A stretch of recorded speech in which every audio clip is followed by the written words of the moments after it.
beautiful little angels a happy celebration. We're very excited about all the things that you can and will become. This is an opportunity to discuss very crucial issues regarding children's rights, about children's safety, education, their role in building a better society. And I'm very grateful for everyone that came on air yesterday as they used that opportunity to talk about the things that children deserve, the education sector, the out of school children, children's health, what's going on in the IDP camps. Across all the shows, these things were mentioned. But it's not just a once in a year thing. It's not only when we celebrate Children's Day that we talk about the issues that unfortunately bedevil children in the country. Every day is a day to talk about these things. But I'm glad it was highlighted yesterday being Children's Day. For right now, we still have a lot of things that we would do. That's for today. This very moment, we are going to be looking through the newspapers and present the most prominent stories which are usually showcased on the front pages of our dailies. Soon enough, our analysts will join virtually to broaden the dialogue, and that's why we call it Trends in the Papers. It's a part of the Morning Express, and as the name indicates, we're looking at our newspapers trying to understand what the news editors have in store for us. And we don't just read to you these headlines. We do the best we can to analyze it, broaden the discourse so that you understand the rudiments and the fundamentals of these particular stories. 7:40 all the way to 8:30, that's when we engage in this particular endeavor. But before we start to dissect the news headlines, we do find ourselves 24 hours away from a very significant milestone, the 2-year anniversary of President Bola Ahmed Tinubu's administration. And so from tomorrow, majorly tomorrow, we would start to reflect on his journey thus far. We'll talk about, maybe break down some of his key policies, his achievements as well. We'll talk about the challenges that has marked his tenure. We would also gauge public sentiment, obviously, right? We want to see your view on his leadership, the impact of this administration on your day-to-day life, and are we on the path to progress is one question we're asking. Have the hopes of many fallen short is another question we're asking. And we hope that when we open the phone lines later in the day and also for the conversations tomorrow, we will get the answer. You can tell us what you think about this particular administration. Although today on the Situation Room, I intend to have something of a sectorial review of this administration. I would have somebody join me very briefly because I want it to be about you. Talk about the education sector, the health sector, a debt profile, the budget. We're not going to talk more about the politicking part of it. We'll allow the men for midweek politics handle all of that. But what we will do on Situation Room today at 4 is do something of a mini sectorial review of this administration, and then we open the phone line majorly so you tell us what you feel about it or what your experience have been about the progress that this particular administration has made thus far, 2 years down the line. Well, thank you very much for following us as well for our Children's Day celebration. I would like to very briefly appreciate our sponsors for our children's party that is on the 31st of May 2025.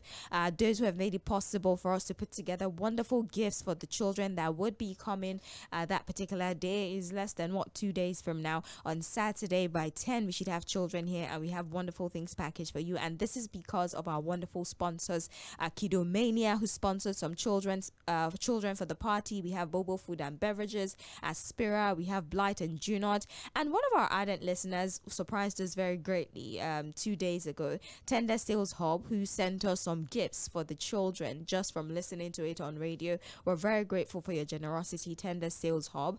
It was a beautiful surprise, and we're very happy for the gift that you're giving to us. And also, who is harassing me, shout out to Black Lima Security, who would be securing our children on that particular day and ensuring that they're safe, they're being watched over. Thank you, Lima Security. He would let me rest now. Anyways, we're live on Facebook, we're live on YouTube as well. Do well to join our streaming platform as we begin to engage in conversations that we've seen on the front pages of our dailies. I've seen a few stories, but as we go along, we get news stories as well, and we try to review them. The phone line is 0913-6000-410. I'm not giving you that number to call it right now. I'm giving it to you to have, so that when we eventually open the phone line, you already have the number. All right, you can send your messages via Facebook and YouTube. The streaming platform is available, so you can use that. If you want to comment in real time, you can use our streaming platform platform. For those of you outside the country, you can listen via Radio Garden, I beg your pardon, or via our official website www.mainlandfm.com. It's trends in the papers on Mainland 98.3 FM. Fᴜʟʟ joins us now. Let's look at the papers. Fᴜʟʟ, how are you doing today? Good. Good morning, Sage. How are you doing? I'm well, thank you. I don't know if it's me, but I can barely hear you. Can you say something, Fᴜʟʟ? Good morning. Good morning. Okay. Better now? Yes, much better. Thank you very much. I hope you and Jᴏɪ S쏘ḷíkè don't own properties in Abuja. Do you have a property in Abuja? Answer me. Do you have property in Abuja? Well, I have friends who have property in Abuja. I don't have a property. And you are here in the morning and you are talking about Wike. Tell your friends that they might tell them to go. Are they owing ground rents, first of all? You won't be able to link them. They're friends. They're not family members. Because anybody that is looking for Wike's trouble now, just make sure you've paid your ground rent before you say anything about Wike. If not, you are going back to your grandma's place in Ogbomosho. Because it's interesting times, Very, very interesting time. I mean, let's establish that you shouldn't owe your ground rent. It's a responsibility of yours. But then sometimes the timing, over 2 decades, almost 3 decades, they get away with it. But you have a squabble with these individuals and 24 hours later, you evict them from the premises. That is what is suspect. Not that we are, say, advocating for owing ground rent. Pay your dues, but it's just the timing that is a tad suspect. Well, there was a time Wike claimed that, so all the money he said he was using to keep the PDP going at that time, he didn't remember to pay the ground rent. The ground rent. 28 years. How much? How many years? But he can still pay. He's still a member of the PDP. Yeah. Instead of him locking the place up, he can always bring out money to pay. Well, he's the one evicting them, so to speak. Although the president intervened, we should say that the president asked for a 21-day grace period thereabout for these individuals. Don't evict them. It's not just the PDP, I should say. There are other organizations as well that were affected by this eviction of notice of Wike. So the president stepped in and said, give them a grace period, 21 days, I believe, and let them try to pay their rent or at least reach an agreement with them. 14 days. Okay, 14 days. But there's an extended grace period for them to pay their rent and not just through that aspect of this conversation that has come out. But they shouldn't be owing too. Yeah, of course. PDP, they have governors, they have a lot of politicians. I'm sure they collect membership fees. They sell forms. They have all manner of payments coming in. So it get listed. I was shocked when I saw the FIRS, for example. The people collecting tax from people who have refused to pay their dues. What they live. How ironic. Very ironic.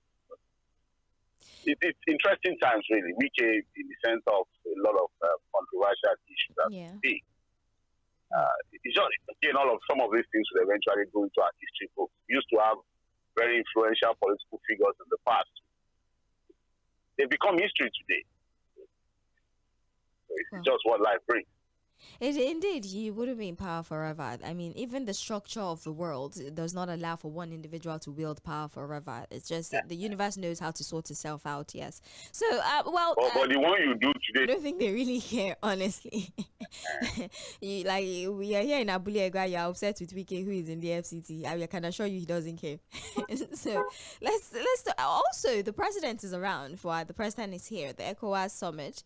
I think tomorrow's the last day, 27 to 29th is the summit. So the president is here. He's expecting world leaders, the creme de la creme of West Africa should be in. And so there's a celebration. The president, of course, currently heads the ECOWAS ECOWAS as a community. And so it's understandable that that summit will be happening here. He's supposed to have Jumat on Friday before he leaves Lagos. There's a travel advisory. We're going to post that on our social media platform for road users. You want to know how to navigate the traffic situation. We would have it posted up so you know the alternative routes to go through for the period that the president is in Lagos. You should understand that the traffic situation might be dicey because of the movement and the high value individuals, let me call them that would be in Lagos at this time. So sorry for the inconvenience, I guess, but we'll post up the travel. All the VIPs are in Lagos. Yeah, they're all, it's ECOWAS for 50 years. ECOWAS is the summit. They had one in Accra. They started in Accra, but they're finishing that summit here in Lagos. Even if it's not ECOWAS, once the president comes to Lagos, wherever he goes, you see governors just following him around. You might be surprised that close to 20 governors are already in Lagos. I mean, you wonder why. Solidarity. Nobody knows. Solidarity to do what? To support the president, to show that, we're one big happy family. We support. What do we have on the paper say? It's still trending in the papers on Mainland 98.3 up in my head. It's World Menstrual Hygiene Day today. And so we celebrate this day and use it as an opportunity to enlighten the world about the dangers of poor menstrual hygiene. There's the possibility of sepsis, which have also been linked to the high cost of sanitary product. And a lot of girls in the rural area have worries about the things that happen in rural issues in the long term. They're not able to go to school, isolation, social they're being ostracized because these organizations are giving out free sanitary product to support these young girls as we commemorate World Menstrual Hygiene Day. So happy celebration to everyone, and I hope that these materials are available to especially those in the rural areas so that girls can be well protected of the president's 2-year anniversary. But we have a few center page stories that we can highlight for this morning. The first of which is the fresh borrowing concerns. Fouad, $24 billion borrowing may balloon Nigeria's debt to 183 trillion naira. The National Assembly is set to approve. First public debt is set for another high significant jump as President Tinubu has requested the National Assembly's approval to secure fresh foreign loans amounting to about $24.14 billion at the prevailing official exchange rate of 1,583.74 naira to a dollar. Nigeria's total public debt from 144.67 trillion at the end of 2024 to over 182.91 trillion by 2026. Now, this fresh borrowing is composed of $21.54 billion, 2.19 billion euros, and 15 billion yen, using the latest market exchange rate of $2.5 billion.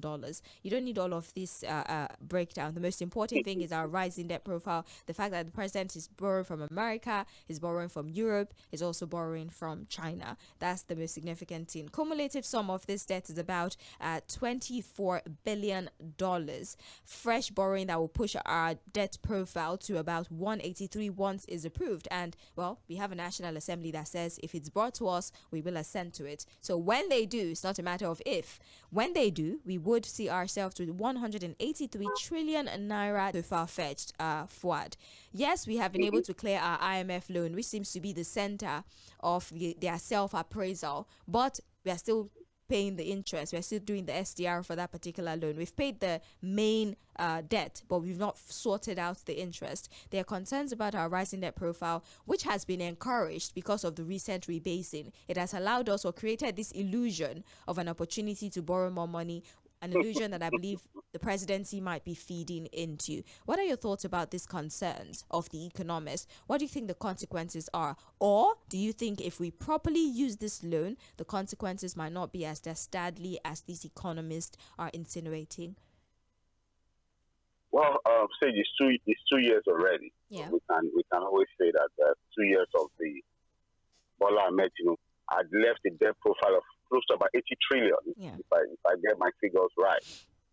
Right, just a little over 70 trillion, close to 80 trillion. And look at where we are now. We know the National Assembly we have. See, on my board, let's not. Is that what you said? But you know now, they will stamp it, stamp anything. So we shouldn't even bother with whether there's going to be proper, scrutiny of these loans, what they are meant for, and all of that. This is a National Assembly that's giving us the outlook of, once it comes from the president, it's a done deal. So let's just work with the fact that, look, when they eventually sign off on this, our debt profile will be getting to over 180 trillion. Has also gone on an aggressive revenue drive. I've also taken away things that had helped, the poor and vulnerable to navigate through very tough economic situations. Every subsidy seems to be a problem with this government. Subsidy on electricity, subsidy on petroleum products, the way they also floated the naira, the fact that, look, they had to float it. So one I thought that at this time, we'll probably be seeing a massive reduction in our debt profile. Because, again, more monies are available to government, more monies are being made. Yeah. A lot of Nigerians are being told that, look, whatever monies we save from subsidy, we will be rechanneling into other sectors and all of that. But again, it looks more like a contrast, a bit ironical that, look, with more money the government claims to be making to be able to save, we're seeing huge rising debt profile, enough to continue to borrow more. You know, the argument would always be, oh, there's still enough window for us to borrow more. Yeah. You know, people like Senator Jimoh Ibrahim will tell you that, oh, we're only borrowing chicken change. We can even borrow $100 trillion. He doesn't care because he thinks that, look, there's that enough window for us to borrow more. So you see, economists who are in support of us continue to borrow this money, talking about debt to GDP ratio, and all of those kinds of things. But you know, my own argument has to be consistent. You can rebase from now till tomorrow, you know, to create that idea that, look, we still have enough window to borrow more. Debt to GDP profile is still intact for us to continue to borrow. But as we talk about our debt to GDP, I always talk about our corruption index. So the question is, what is the guarantee?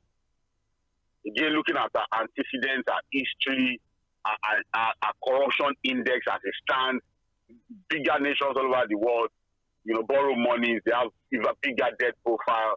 But while we talk about the borrowing pattern of those countries and how it has worked for them as a justification for us to continue to borrow, can we also check their own corruption index as against our own corruption index?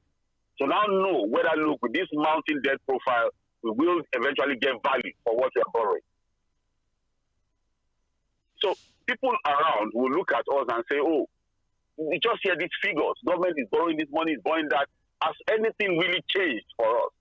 What has been the improvement in terms of public infrastructure? Our roads, education, health, have we seen significant improvement? Electricity, for example, is still the same sales of woes, poor service delivery. So, again, this argument will not end because there are people who will always come up with all of these calculations, data to say, oh, we should be doing more borrowing.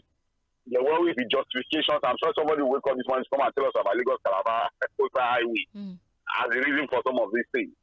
But again, in all of this, the question is, how has it improved the living standards of the people? You know, that's my own basic economics. When it comes to economics, I say, look, if it's not reflected, or you cannot reflect it in the living standards of the people, you are just wasting your time. Whatever school you have gone to study your own economics, it doesn't matter to me. If you are not able to justify your economic plan by how well it is impacting the living standards of the people, then it's just a complete waste of time. So, again, it's just an information for others, for people to know that, look, at this period, the government is still on the borrowing spree. Our debt profile is ballooning through the roof. Say, when you check our budget and see the way we appropriate money, you get more worried. You know, all of the reckless appropriations we have, very terrible spending. Budget was telling us some few days ago how over 11,000 projects were sneaked into the budget. You know, put into ministries and agencies that have nothing to do with those kinds of appropriations. So again, yes, we can continue to borrow more because we've done our abracadabra to give room to continue to borrow. But what is our corruption index? Can we beat our chest to say that, look, most of these monies will be used for what they actually budgeted for? Well, let me tell you what the money is being borrowed. This particular one is supposed to be for infrastructure, agriculture, healthcare, education, water resources, security, and public finance reforms. These are the primary aspects that these loans are supposed to go into. So maybe we should put our eyes on the agricultural sector. The devil is in the detail. Devil is in the detail. It's quite vague. We don't have the modalities of the execution of these loans. Well, these are the sectors that would most likely have these money funneled into: healthcare, education, water resources, security, and public finance reforms. And when you say water resources, for example, what does that mean? That's why I'm saying that it's still there's a lot of ambiguity here, but the money hasn't come. So I'm hoping that when the money comes through, we will get more information. Okay, what I know we are now more credit worthy. Yeah, because of we are now more credit worthy. Because of the rebasing. Apart from that, you know, the fact that, look, before the fact that we're able to pay off our IMF loans, so it means that, they'll be so happy to give us more money. World Bank seems to like. Fuad, you have to pay the credit outlook STR of this government before you can get more money. You have to at least finish paying your. Well, the World Bank is a very generous organization, so they don't care. Right? They're being overly generous. I mean, they criticize some of the things we do and how we're the lack of harmony between our monetary policies and our fiscal policies, but they will still go on ahead to give us more money. We appreciate them for their generosity. Nigeria's sugar daddy. Well, these are the monies that. These are the monies, and this is what is supposed to be used for. So let's see what the National Assembly would do. Would they ask questions? Would they probe it? Would they dissent it?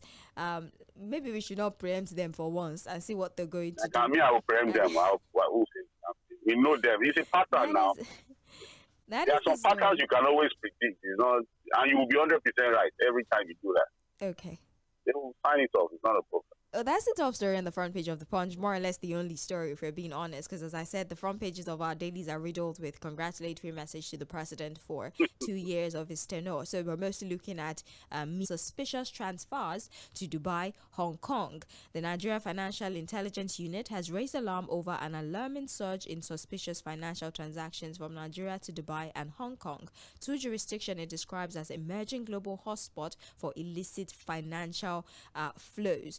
The report is also telling us that the NFIU has found it pertinent to issues, that there's an advisory to relevant hotspots. So the report is telling us that there's been a very suspicious amount of financial flow to Dubai and Hong Kong specifically. And now the NFIU is asking financial institutions to ask questions about this money. There's been a growing increase of shell accounts, or dummy accounts, if you want to call that, offshore accounts as well. And these monies keep going there. And so they're wondering, why is there so much money leaving Nigeria to especially Dubai and Hong Kong? What is the nature of the business? Why is money going there? And we know that there are a lot of individuals who are being accused of financial crime who have oftentimes been linked to offshore accounts, amongst proxy accounts as well, amongst other things. And so they're hoping that if you can follow the money, you can deter an increase in financial misappropriation as we see in Nigeria. Fouad, I thought we had something of a collaborative financial security agreement with this international community. Some of these countries, yes, so that they can report when an individual is bringing money in unexplained and moving money, they report.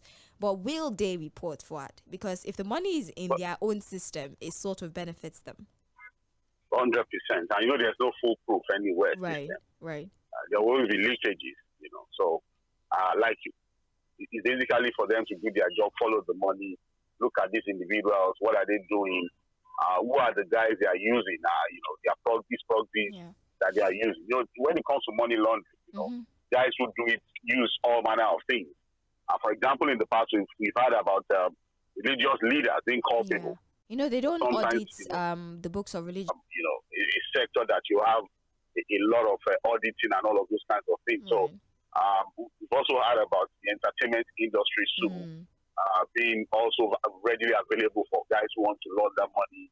So again, the NFI probably just giving us this information, but I think beyond the information, it would be nice for us to have some closure. Some of us, I think, will become better, bigger news for us than just informing us that they are now tracking some money to buy at Hong Kong. Who are these guys? What are they doing? How much have they moved? Becomes a bigger, better story for us. Well, that is still in the Punch newspaper. It's trends in the papers on Mainland 98.3 FM. We're reviewing our dailies and keeping you up to speed with all the things that have happened as reported by our dailies. We're still on Facebook and on YouTube at Mainland 98. Now, PDP neck under pressure as INEC validates Wike-backed secretary. The fact-finding committee of the People's Democratic Party National Caucus, led by Taraba State Governor Agbu Kefas, informed the 99th National Executive Committee meeting on Tuesday that the Independent National Electoral Commission had recognized Senator Samuel Anyanwu as the party's national secretary. On Monday, the NEC established a 3-member committee led by Kefas, with Governors Dauda Lawal of Zamfara and Peter Mba of Enugu, PDP National Legal Advisor Kamaldeen Ajibade party's scribe.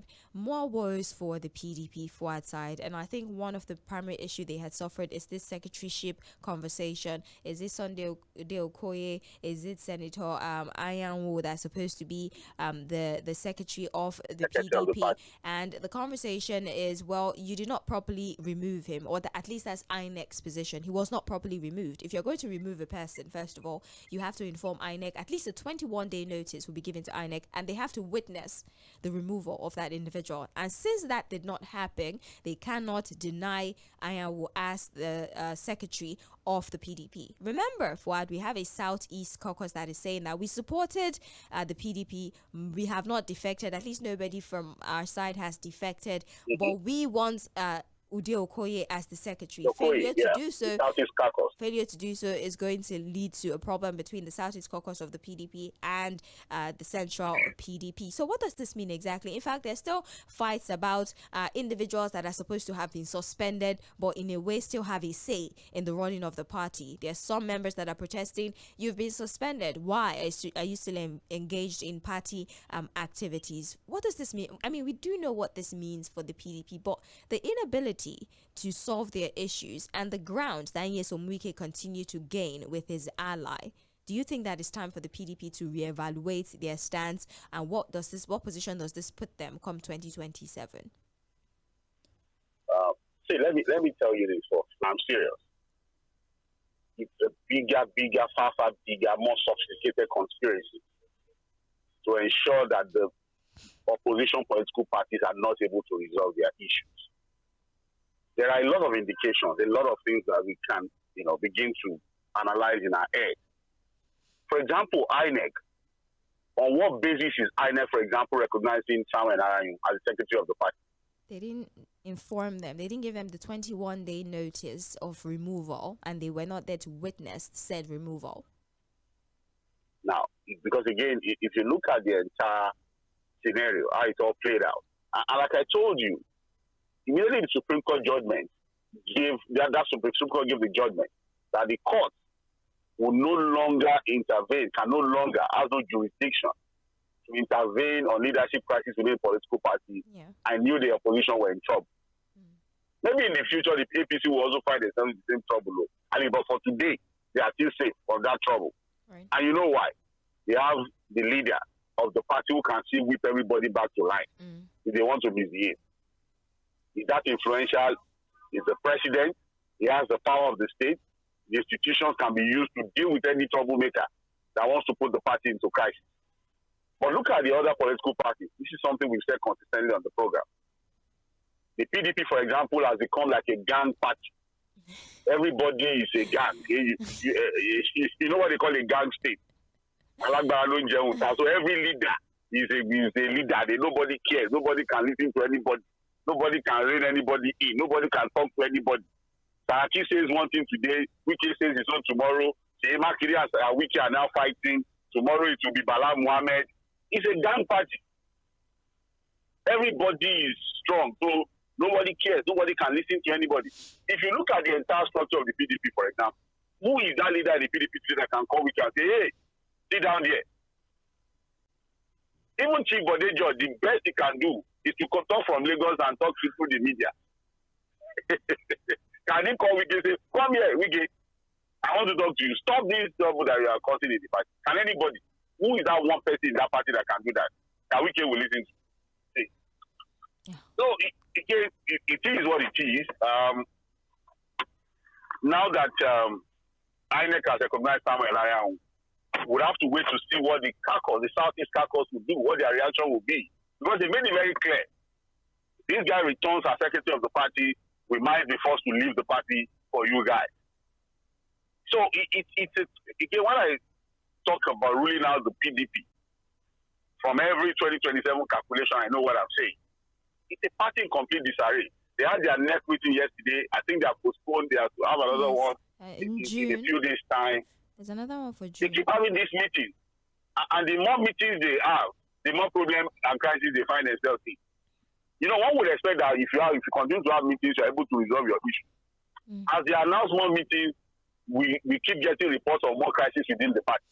Now, Peter Umba is now also being drawn into the party. Kefa, the governor of Taraba State, that one, in body language, you will know that I'm not completely sure he can even do anything to reconcile warring factions in the party. Bukola Saraki, the former Senate president, former governor of Kwara State, I don't think he's got that amount of influence now. We are not even sure of his commitment to the party. So it is a party in complete disarray. I know what I'm saying. And you know, as predicted, close to over a year ago, that the way the PDP is going, you might find the APC helping them to choose a presidential candidate at the end of the day. And I'm still on it. Well, the state of the PDP right now, I don't know how positioned they are. Although it's politics is like football, anything can happen. They still have 2 years to think that there's still enough time, because this seed of discourse is growing at a very, very fast pace, and the place of opposition is fast being eroded. Fouad. You say that goal of the opponent is going on goal. So what are you expecting? How do you win the match? Well, maybe change the striker or something like that. I don't know. That's the big question. Indefinite. I mean, the court. If the court say we cannot engage ourselves in intra-party activities, but then again, you go ahead to give an injunction that. I was listening to Jᴏɪᴜ S쏘Äᴇ yesterday. I think he was on Channel TV or one of the TV stations, and he was saying, "Oh, why is it that the PDP? Why have they not been able to suspend Wike or expel him from the party? Who will expel Wike or suspend Wike? The guys who run the structure of the party, a lot of them are loyal to him. All right. So who are the good? You think Umar Damagom, that Wike facilitates the suspension or expulsion of Wike? Who in that party? Even the ᴏᴜᴜ that they are fighting, were they not together in the G5? Yeah. Samuel Lottom and others are still in the party. So which structure of the PDP can look Wike in the face and say, look, it's time for you to leave this party? Plus he has federal backing. There's the factor of federal might as well. He also has his people entrenched in the party. A lot of them pretend to be interested in the party, whereas a lot of them, for me, are just there. Well, they better get their acts together, honestly. If they're serious about this, they better get their acts together. It's not compulsory that the oldest long time the coalition is coming. They say the coalition is coming. Moving on to other stories for our side.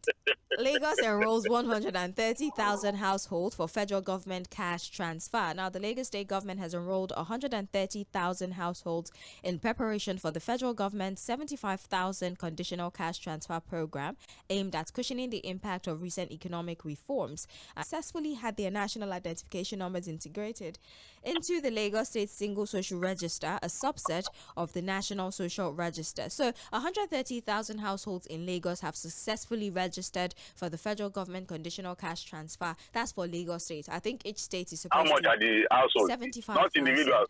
No, households. 75,000. Household. Yes, so the federal... So let's say the household is... The federal government. The household has 5 people, now. What? So the household will... Wait, Abba. The household will be maybe husband, wife, maybe 2 children, right? Yeah. Okay, that's 4. And so they are getting a conditional transfer of 75,000. Yeah. To do what precisely? Rice. Eh? Rice. Quarter bag. You see, the people borrowing their money to do these things, I've also told them that to create safety nets, tidy up your fiscal policies. There's going to be more poverty in the land. More people are going to slide below the poverty line. I don't know. For people, again, we may have to also ask questions about how this social register of Lagos was arrived at. How did they come about this 130,000 households, right? Yes. How did they choose them? Okay, you register. Yes. So 130,000 households are registered. Yes. To collect 75,000 naira each. Yes. As part of what? The federal government cash transfer initiative. To achieve what? To cushion the effect of the recent economic realities imposed on us following the removal of fuel subsidy. Well, I'm not in government. Perhaps don't ask me these questions. Wait. But the thing is sounding somehow to you, class. I'm just telling you what the paper tells me. No, now we're having a conversation. But how is it sounding to you? Why don't converse me? I don't know. Don't converse me. I told you what the point said. Okay, good luck to people, the families that will get this. Congratulations to them. So your NIN, yes, your NIN to avoid duplication of the process, because a lot of people have found a way to do it. They'll use multiple NINs. I don't know how a person is able to get multiple national identification number. I don't know how it's possible, but then they use multiple national identification number to register to The Guardian. I really want us to look at this story because it is a trending story that we saw on social media since yesterday, and NAFDAC has come out to provide clarity. NAFDAC clarifies fee for reopening of shops in Onitsha market. The National Agency for Food and Drug Administration and Control, NAFDAC, has debunked speculation surrounding the charges imposed during recent enforcement operations at open drug market in the country. In a statement issued on Tuesday, the agency clarified that all charges leveled against the defaulters at the Onitsha market, Aba, and Idumota drug market were in line with federal government approved regulation.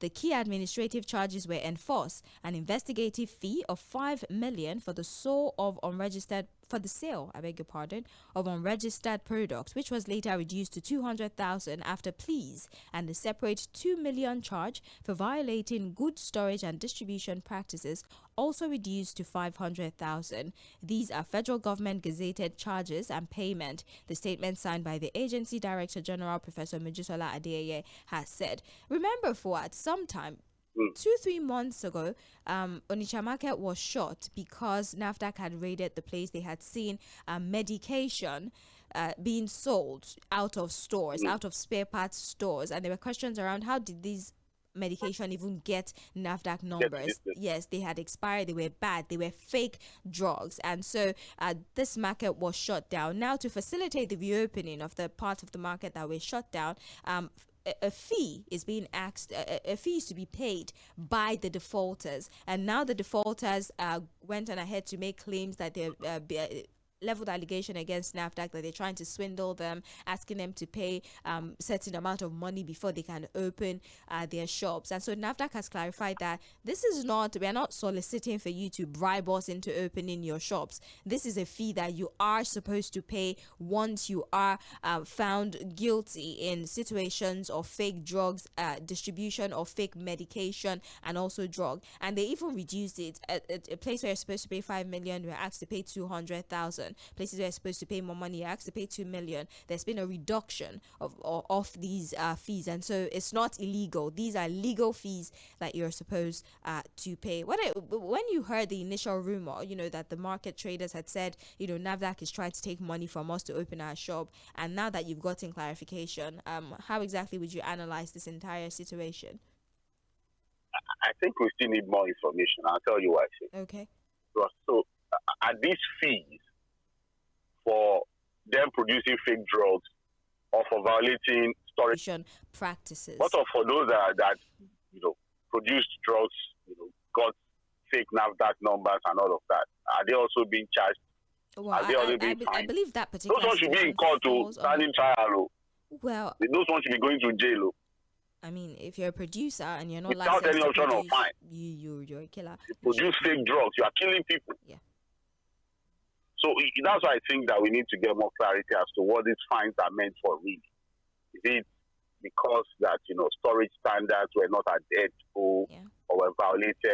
Because again, if it's about people who were producing fake drugs, who were, getting fake NAFDAC numbers, I don't think those ones should even have the option to even pay any fine. They should be in court, standing trial as we speak. Some in people's stores. They were not making it. It was just in their stores, in their warehouses. So I think that's aiding, in a way, that's aiding and abetting. Or you just, so you're going to pay for that one. Were there drugs that had fake NAFDAC numbers? Yeah, we saw the videos. They had fake NAFDAC numbers on some of the places. So that's why I'm saying that we need to know where this idea of fines already came up from. They said these are fines that are well gazetted. On what offense precisely? It's important for us to know. Okay, well. Because I've tried to read through the story. It's just more of violations about storage and all of that. But I knew the story was bigger than storage violations, actually. Well, your shop, there are fees, investigative fees that you have to pay, and violating the storage protocols for medication. Maybe the medication that were found in this individual stores were not fake, but were poorly stored. That can be it can be real drugs, good ones, but you did not store it properly. You know that the medications, there's some that have to be stored on a certain temperature for it to be viable. If you store it wrongly, it becomes poisonous to whoever uses it, right? So how do you even put drugs in a spare part shop? Exactly. There's certain temperatures that these medications are supposed to be in, because it just ruins everything. So and you're in the same shop, you have drugs. So it might be good. It might be the medication might be good, but you stored it poorly. And if you store it poorly, it becomes poisonous after a while because it goes bad, and it's still a danger to whoever uses it. So this might be the category. Maybe we'll try and reach out to some of our contacts in NAFDAC for better clarity. I don't think the papers have been able to really put out the story. Tell us more.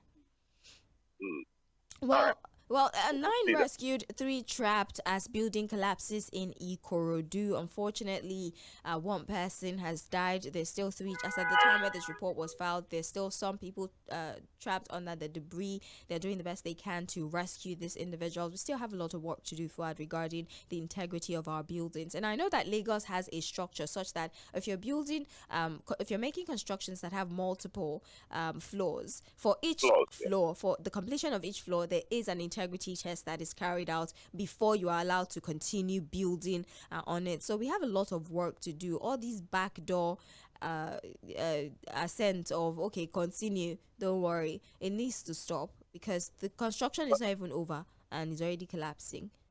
All right. See, just try to go and put up a small shop, just small Tğᴇ shop outside, and you see the number of agencies, parastatals, ministries, officials that will come and visit you.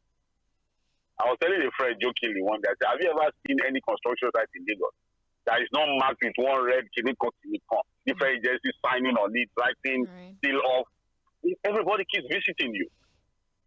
So, but with that level of work or oversight that you'd expect because of the number of agencies from last part, OFS, but these things keep happening. So it means that there's a systemic failure somewhere.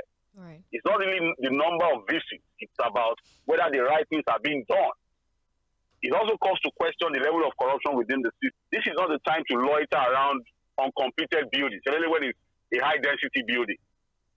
If a building is going 2, 3 floors and it's still under construction, be sure to check. You don't even have to loiter around unnecessarily.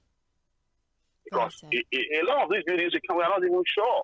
But then of their structural integrity. But again, the contractors that you take, you give them money, and because they're trying to make extra profit, they go and buy substandard materials, the construction. So that and for owners of projects, I think they need to also know that when this the project is in trouble, so you are better. This idea of you can work. If you go to construction, you need 5 cements. You say they should enough. It's not. You can't do that. Or you have one funny engineer that will tell you, guy, my worry, my week to work. Especially high density building. You don't do things like that. If it's a bungalow, it's been a bungalow. You begin to manipulate figures or try to adjust because one engineer says, he will work, he can work. Right. Don't lube and things are weaker. Thank you, Fuad. We don't really have time. We have 2 oil marketers bagged 14 years imprisonment for 2.2 billion naira subsidy fraud. Unfortunately, we're out of time. We will try maybe take 3 minutes from Mainland Focus to talk about it. 19 passengers rescued from kidnappers' den after 21 days in Rivers State. And we have PDP brought you to life. Bode George slams Wike for sealing party secretariats. That's all we have for you this morning. Let's take a break. When we come back, it will be time for Mainland Focus so we can get your perspective on some of the issues that have been discussed. Thank you, Fuad. We'll be back pretty soon.